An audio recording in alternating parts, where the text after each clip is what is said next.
Alright, hello everyone. I'm back again with another set of words, difficult words that are important for you and your entrance exams. So I do believe कि अभी तक हमने जितने भी words पढ़े हैं वो आप revise constantly कर रहे हो, पढ़ रहे हो and ध्यान दे रहे हो, यूज़ कर रहे हो. रटने वाला पॉइंट ना आए इसलिए बहुत ज़रूरी है कि आप शुरू से चीज़ों को लेके चलो. Do it the same way that I have always asked you to. तो चलते हैं आज के 10 वर्ड्स की तरफ. Right, and the first word of the day is inexorable. Inexorable means impossible to prevent, resist और स्टॉप. कोई भी ऐसी चीज़ जिसको आप प्रिवेंट नहीं कर सकते हो, रोक नहीं सकते हो, रेजिस्ट नहीं कर सकते हो या स्टॉप नहीं कर सकते हो, उसको इनएक्सॉरेबल बोला जाता है. ठीक है. Example is this historical process seems to follow an almost inexorable logic. ठीक है, मतलब नॉन स्टॉप, अनस्टॉपेबल या फिर इररेसिस्टिबल रॉन्ग. ठीक है. अगला word for the day we have is inimical. Inimical का मतलब होता है टेंडिंग टू ऑब्स्ट्रक्ट और कॉज हार्म. किसी चीज़ के लिए अगर आप एक बैरियर की तरह काम करते हो या उसको हार्म करने की कोशिश करते हो, this is the term that you use which is inimical. Example is Home office policies are often inimical to keeping asylum seekers within the system. Okay, they obstruct keeping asylum seekers within the system. They cause harm. They tend to cause harm.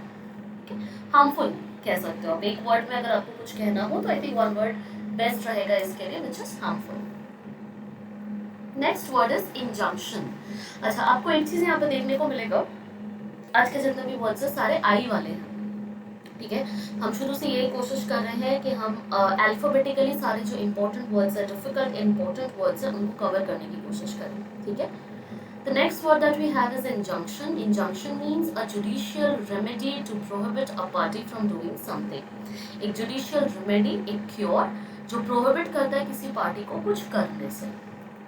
Example, an anti-smoke injunction in 1908 closed the furnaces in the immediate vicinity of Salt Lake City. ठीक है, that's a judicial structure or I won't say any exact kind of law or something, but anything that is made to prevent कोई भी खराब चीज़ या prohibit करना from doing something. अगला word is inoculate. Inoculate means inject or treat with the germ of a disease to render immune.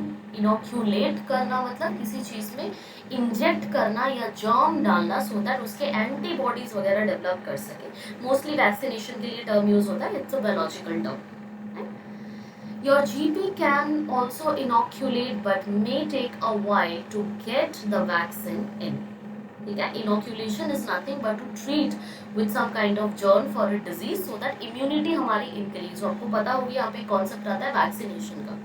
Vaccination जो आप पे डाला जाता है, इंजेक्ट किया जाता है या ओरल आप लेते हो, दोनों ही चीज़ें ना आई वुड से डेथ तो नहीं कहूँगी बट इनएक्टिव जर्म्स होती हैं. Inactive bacteria, inactive virus, inactive होता है जो भी होता है, any kind of inactive micro organism होता है, वो आपकी बॉडी में डाला जाता है सो दैट आपकी बॉडी एंटीबॉडीज डेवलप करे. एंटीबॉडीज डेवलप करती है उस पर्टिकुलर जर्म के अगेंस्ट, तो आपकी बॉडी इम्यूनिटी ग्रो करती है. तो आप अभी कोविड का एग्जाम्पल देख लो. कोविड में आप लोगों ने वैक्सीन जो ली थी, that was nothing but the inactive form of Covid virus, corona only. ठीक है.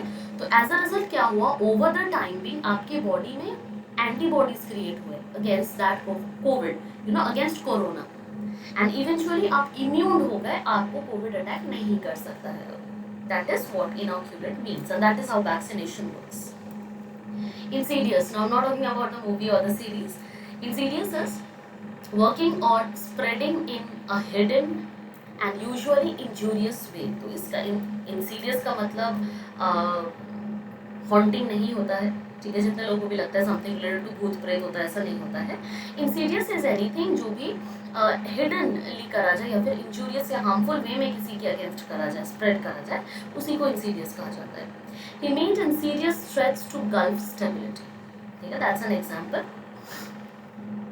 इंस्टिगेट. इंस्टिगेट करना, प्रोवोक करना होता है. ये तो बहुत ही कॉमन सा वर्ड है, आपको आप में से बहुत लोगों को ऑलरेडी पता होगा.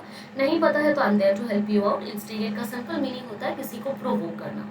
Example, any of these things can cause enough stress in your cat to instigate fur loss. अगला वर्ड इज इंसर्जेंट। इंसर्जेंट का मीनिंग होता है in opposition to a civil authority और गवर्नमेंट। ठीक है, किसी गवर्नमेंट या सिविल अथॉरिटी को अपोज करना इज इंसर्जेंट करना। In 1777, 78, sorry, he joined France in supporting the insurgent English colonists in America. ये nothing but a body or an oppose किसी भी और गवर्नमेंट बॉडी को अपोज करना इज इंसर्जेंट।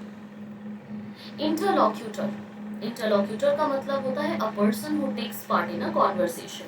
किसी भी डिस्कशन, किसी भी कॉन्वर्सेशन का आप अगर पार्ट होते हो तो interlocutor is the word that is used. Terence says an interlocutor in one of Plato's dialogues tremble before lovers. Okay, in one of the conversation basically. Inure. Inure का मतलब होता है cause to accept or become hardened to something. ठीक है, किसी भी चीज को accept कर लेना या फिर किसी भी चीज के लिए सख्त हो जाना, hardened हो जाना। ठीक है, मतलब खुद को बहुत ज्यादा mentally आप अगर harden कर लेते हो तो that is inure. He inured himself to the vicissitudes of heat and cold and voluntarily suffered the pains or inconveniences of hunger and thirst, fatigue and sleeplessness. तो यहाँ पे एक और वर्ड का इस्तेमाल करा गया है vicissitudes, जो मैं आपको ऑलरेडी पढ़ा चुकी हूँ। Please let me know what is the meaning of this word. Okay, अगर आप नहीं जानते हो तो वापस से एक बार रिवाइज करो, बाकी की जितने भी डिफिकल्ट वर्ड्स हमने करे हैं will get the meaning. And the last word for the day is invective. Invective का मतलब होता है abusive language used to express blame or censure. ठीक है, abusive language slangs use करना ताकि आप किसी तरह का blame किसी पर डाल सको। Example: nevertheless he quickly fought back, hurling invective against Kautsky for all he was worth. Fine. So I do believe कि आपको थोड़ी बहुत अंडरस्टैंडिंग हुई होगी इन वर्ड्स की मीनिंग्स की and how to use this words in particular sentences. Okay, keep learning. I do believe कि ये आपको थोड़ा बहुत और आपकी वोकैबुलरी में ऐड करेगा, आपकी डिक्शनरी में जो बिल्डअप मैं करना चाह रही हूँ वो आप कर रहे हो। So hope to see you in the next video. Till then, ठीक है, तब तक आप प्रैक्टिस करते रहो, रिवाइज करते रहो, थोड़ा लोगों से कम्युनिकेशन में इन वर्ड्स का इस्तेमाल करते रहो। That is going to make your communication and vocabulary दोनों चीज़ें बेटर। ठीक है, that's it for today. See you in the next video. Bye bye.